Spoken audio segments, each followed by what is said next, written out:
I mean, you're going to be able to live a life that people could only dreamt of living, right? Without any of those worries, without the burden of having debt on your back. Okay, it's priceless. It really is. And it's actually liberating, because once you get to the point where we've paid off a good chunk of your personal debt, like we did, $40,000. Hey there, if you watched my video about how we were able to pay off $40,000 worth of personal debt in less than a year, then you already know the strategy that we used to pull this off. We didn't really do anything out of the ordinary outside of donating my left kidney. But other than that, it's pretty much standard, debt payoff stuff.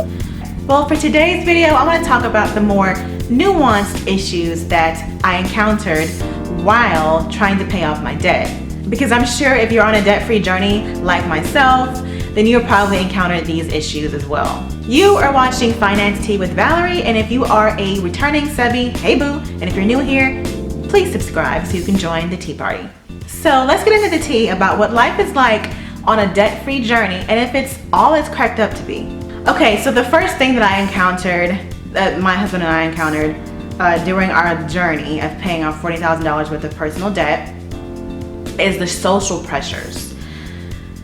When you are trying to be more responsible with your money, okay, your spending habits, it's almost counterintuitive to be on social media, to be honest, because you're just looking at people living their lives, living their best lives, and unfortunately a huge part of living your best life has to do with money. Let's just be honest, let's just be real, okay? I'll be honest, being on a debt-free journey isn't necessarily living your best life, at least not to society's standards. You're living your best life in the sense of you're planning for the future. You're being a lot more responsible. You're building, character for yourself, and you're learning that life is not all about material things. And it really does help you to, appreciate the deeper things in life, the more meaningful things in life. However, I'm only human, and so I, turn on my Instagram, I go on Instagram and I scroll through my feed and I see all these people just living it up and traveling and spending money, and it's like, wow, I can't wait to do that someday. So it does give you a kind of a fear of missing out, FOMO kind of thing. And then, so that's the social pressures as far as like social media is concerned. Then you have the social pressures from your friends and your family who may not be on the same, debt-free journey as you are. And it's crazy because, the majority, I'm in America, so the majority of Americans have debts, have personal debt. The majority of us do. That's just kind of like the way this country is built. And that's how you can acquire certain things like a home, a house, a car, these, things like that. And so most of us are in debt, but the majority of us don't really care much about the debt. We just, we pay on our expenses every month, the minimum on our expenses, and then we move on with our lives, right? Unfortunately, when you're trying to not do that and you're trying to be more responsible and pay more on your expenses per month so you can get rid of your debt quicker, that leaves a less money for less cash flow and less money for you to actually go and spend it on miscellaneous things, events, restaurants, vacations and things like that. You have to be a lot more frugal with how you're spending your money. And your friends and your family may look at you sideways. They may make comments about it. They may make fun of you for being frugal, or they may say, oh, come on, you can why can't you just afford to just do it this one time? Or even if they don't say that, you can kind of feel the divide, because they're over here doing things, spending money, being social, and you're over here just not participating. And I'm not saying that you can never go out and be social if you're on a debt-free journey, but it does look a little bit different. You may not be able to make every event. And then so sometimes I have to get creative and say, hey, can we just hang out at each other's homes, or each other's houses? I'll cook you dinner, you can cook me dinner. We can buy alcohol at the store instead of going out and buying alcohol at the bar. It's much cheaper. To become really inventive with the things that you do to still make life enjoyable. And it can still be enjoyable, guys. And then nowadays too, especially with this pandemic, a lot of people aren't even leaving their homes. I mean, right now though, in 2021, people are starting to go out more, but there's still this lingering sense of, let's not go out as much, let's stay home. And so the value of that, people are realizing it, especially since 2020, when everybody was locked down. it's fun to be at home sometimes. It's cool. You know, you can make your home into something that's a safe haven, that's enjoyable to you. So, but yeah, so the social pressures are a big part of the challenges that come with being on a debt-free journey, for sure. So the second challenge that I encountered, and it kind of goes along with the social pressures aspect of this, but just to go deeper into it, most people do not monitor their finances as closely as people who are paying off their debt. And so it's kind of hard to, you know, connect with people and have like-minded people in your life who understand the journey that you're going through. So it's important to, you know, watch videos like this, or to, you know, find groups on social media, you know, a community of people who are on the same journey. That way, you know, you can share advice and you can share experiences and you don't feel like you're so alone. Because again, like I said, most Americans aren't monitoring their finances as closely. They aren't worrying about paying off debt, because it's kind of like, it comes with being an American that like, oh, well, debt is just a part of life. Like taxes, you can't get away from it, you know? But it doesn't have to be that way. And so when you start to realize that and you go on this journey, it's really like it's changing you. It's making you, you know, more aware of the way society is set up, and that it doesn't have to be this way where you're living paycheck to paycheck and you never have enough money for things, and you never have enough money to invest in your future. You know, you want to put that money away to things that are going to actually help to live the life that people dream about living, right? But in order to do that, you have to do things that most people are not willing to do, right? So that's just a part of it. But you'd be the only one in your friend group to monitor your finances as closely if you're on a debt-free journey. The likelihood of that is, you know, much higher, right? That's what I experienced. Nobody else in my life was worrying about paying off their car early, or their mortgage early, or paying off all of their debt at one time, right? But me and my husband were hunkering down for that 1 year, paying off 2 cars and all sorts of things. So just know that you may be the only one in your friend group. So go out and find groups and communities online of like-minded individuals who are on the same journey as you, so you don't feel discouraged, right? You stay and you stick to the plan, because the plan is much greater than the little experiences that you may have here and there, going out and spending your money. The greater plan, I mean, you're going to be able to live a life that people could only dreamt of living, right? Without any of those worries, without the burden of having debt on your back, okay? It's priceless, it really is.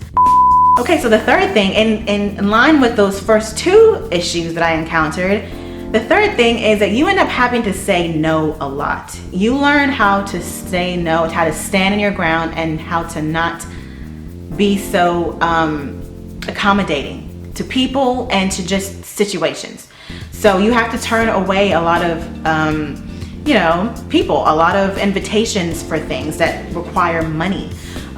You know, like maybe you bought a new house, but you're focused on paying it off, or you're focused on at least saving money for an emergency fund to recoup the money that you spent on the house. But you want to you want to decorate, like you want to buy new furniture, you want to decorate, you want to paint. You may have to say no to that at first. You may have to delay it. It's all about delayed gratification with this whole debt payoff journey. So saying no is all a part of that. It's delayed gratification. No, I can't do that now. No, we can't go on a girls trip this year because I have to save money to pay off XYZ. No, I can't. And you don't even have to tell people. You honestly don't have to let them know why.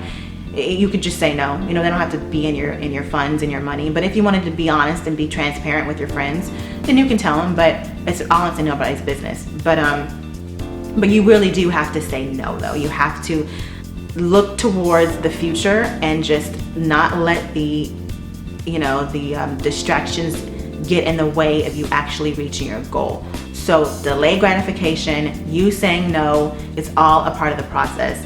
And it's actually liberating, because once you get to the point where we've paid off a good chunk of your personal debt, like we did, $40,000, most people will look at that and say, we probably had a boring life. Some people may say, like, how much money do you have left over after paying off that much debt?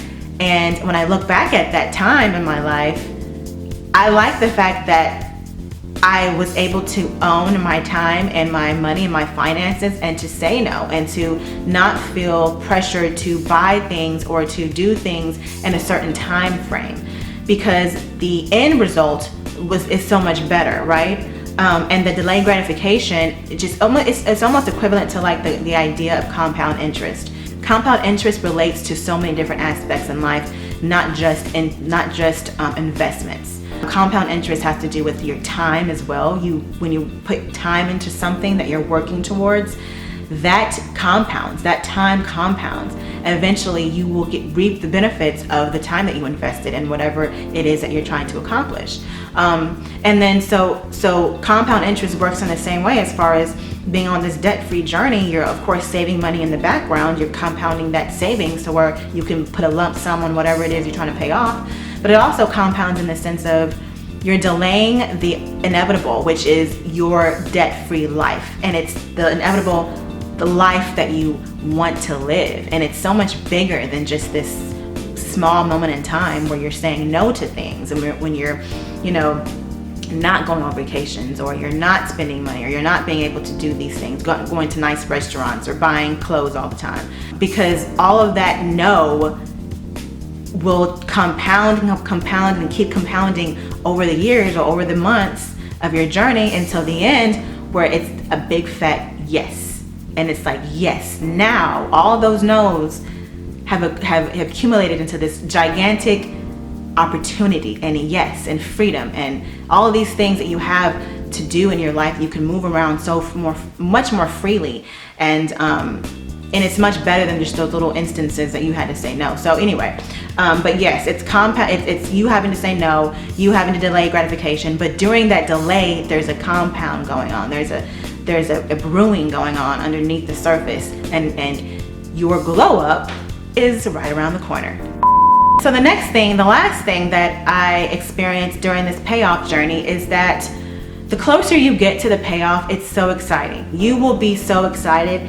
It's a feeling of liberation, of pride, of you just being like, yes, I can actually, and it's a lesson in control. Like, you can actually control the outcomes in your life if you dedicate enough time and attention and motivation towards it. If you don't get distracted, if you don't let life's distractions, you know, push you off of your track, of your journey. You get so excited seeing those numbers start to go down, and you're just like, wow. And then you start to think about the amount of money that you were putting on, you know, towards paying this debt off every month, and you're like, eventually all that money is going to be cash flow. It's going to be extra money that I can spend on whatever investments or whatever things that I want to do. I want to finally go on that vacation. Cool, go. You know, you can reward yourself, and it just feels that much better, that much sweeter when you can finally do those things that you've had to say no to for so long. And it's exciting to see that number go down, but you also realize the importance of certain things in life that are much more meaningful than material things, or even certain experiences, you know, because again, you become very inventive in the things you do in your life to give yourself some, you know, entertainments, or to have some fun, but that are low cost low cost things. And then you realize that, you know what, I don't even really miss that life. I don't really even miss going to the mall all the time and spending, you know, all this money on name brand, you know, clothes. I don't even really need that. It really does change you, but it's exciting to see that the goal that you've had is actually so close, and you could actually taste it. Then it's very exciting. I think the feeling of paying off debt and getting out of this jail, this feeling of jail, this burdensome like existence, it feels so much better than spending your money. It just does. It feels so much better than buying that name brand bag or that expensive car or whatever, or even going on vacation. Vacations are awesome, but because you know that in the future, when this is all paid off, you're gonna go on the most epic vacation. It's not gonna be just the basic vacation that everyone's taking. It's not gonna be just for like 3 days that people take on the weekends. They go to Bora Bora, but they only go to Bora Bora for like 3 days, and then they have to leave because of course it's too expensive to stay in Bora Bora for longer than 3 days, right? But when you pay off your debt, you're like, I can stay in Bora Bora for freaking 10 days. And it's gonna be the most epic vacation ever. It may not happen right now. It may not happen next year, or even the year after next, but it's gonna happen. And when it happens, you're just gonna think about all the time that you invested and all the money that you put aside for this very moment to free yourself from the bondage of debt slavery. And you know, it honestly will never really be free of that, but that's another story altogether. But at least you're semi-free. And then it's just gonna be just this amazing feeling of accomplishment. And so definitely, if you're on a debt-free journey, stick to it. It's worth it. It's worth every tear, every frustration that you feel. So it's worth it, stick to it. If you are on a debt-free journey, let me know in the comments. You know, let's talk, this is a community. Let's talk about our experiences. So if you got any value from this video, throw me a like. And if you want more content like this about personal finance, getting out of your debt, building generational wealth for your family, subscribe and hit that bell to be notified when I drop my latest video. Help your girl out. And until next time, friends, bye. You know what? Most people will look at that and say, well, you probably hardly was able to, do anything. You able to, do anything. You able to, do anything. That's all, folks.